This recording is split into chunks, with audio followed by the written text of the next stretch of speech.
Hello guys, today we discuss about the DNA replication. So this is the hierarchical structure of DNA through the chromosomes. First is that the DNA genes and other nucleotides reside in the 46 chromosomes. Genes are nucleotides that get expressed in the real world. Nucleotides are the multiple segments of DNA base pairs, and last is the DNA is a combination of the four possible amino acids bound in a pairs in a double helix structure. So human DNA stretched out measures some 6 feet or the 1.8 meters. So replication facts: DNA has to be copied before a cell divides.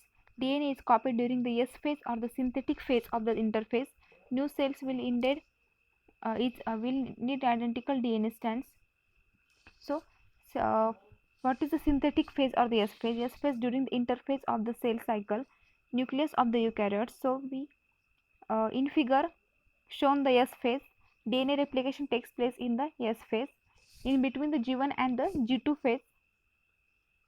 So models of the replication: first is the semi-conservative replications. In this model, the two strands of the DNA unwind, form each other, and each acts as a template for the synthesis of the new complementary strands. This results in the two DNA molecules with one original strand and the one new strand. Conservative replication: in this model, DNA replication results in the one molecule that consists of the both original DNA strands identical to the original DNA molecules, and another molecule that consists of the two new strands with the exactly the same sequence as the original molecule. And the third and the last is the dispersive replication. In the dispersive model, DNA replication results in the two DNA molecules that are the mixtures or the hybrids of the parental and the daughter's DNA. In this model, each individual strand is a patchwork of the original and the new DNA. So, the DNA replication is the semi-conservative, meaning that each strands in the DNA double helix act as a template of the synthesis of the new complementary strand. This process takes us from the starting molecule of the two daughter molecule, which each newly formed double helix containing one new and the one old strand. So, in figure we clearly seen that strands suggest molecule of the DNA replication. So, their three models are the conservative, semi-conservative, and the dispersive. So next is the Mendelssohn-Staff experiment. So we see this experiment in the figure.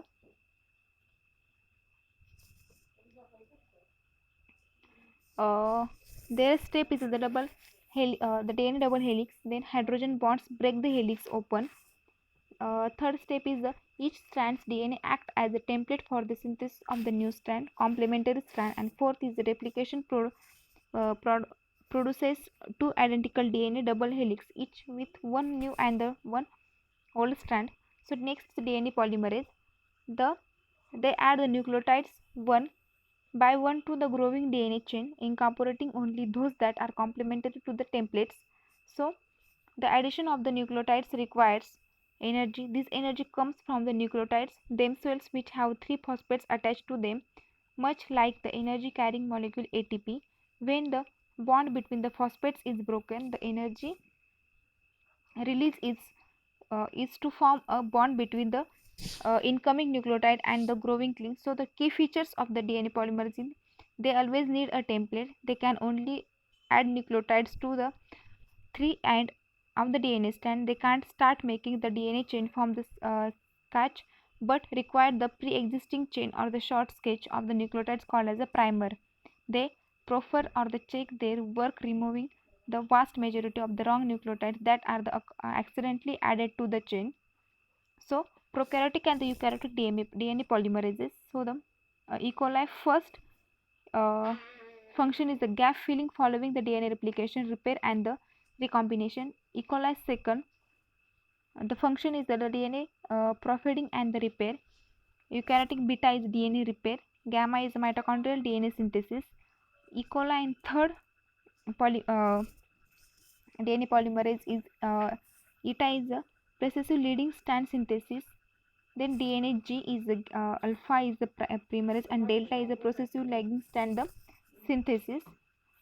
So next is the DNA replications begins at the origins of the replication. Two strands open forming replications for fork, that is the Y-shaped region. New strands got in the fork. So we seen in the figure with the Y-shaped region, that is a fork replication fork, that is a 5 to 3 dash and 3 dash to 5 dash. So parental DNA molecule and the replication fork.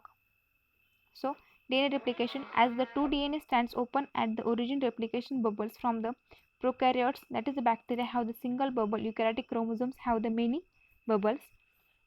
Enzymes helicase unwind the separate the two DNA strands by breaking the weak hydrogen bonds. Single stranded binding protein attached and keep the DNA two DNA strands separate and the unwise. So next is the primers and the primerases. DNA polymerase can only add the nucleotides to the 3' end of the exciting DNA strand. They use the free carbohydrate group found in the 3' end of the hook, adding the nucleotide to the group in the polymerization reactions. Primerases makes the RNA primer or the short sketch of the nucleic acids complementary to the template. Each provide the 3' end for the DNA polymerase to the work on. A typical primer is about 5 to 10 nucleotides long. The primer's DNA synthesis is it gets started. When the DNA RNA primer is placed, DNA polymerase extends it, adding the nucleotides once by to make the two DNA strand that complementary to the template strand. So next is the leading and the lagging strands. In E. coli, the DNA polymerase that handles most of the synthesis is DNA polymerase third. There are the two molecules of the DNA polymerase third at the replication fork, each of them hard at work on one of the two new DNA strands.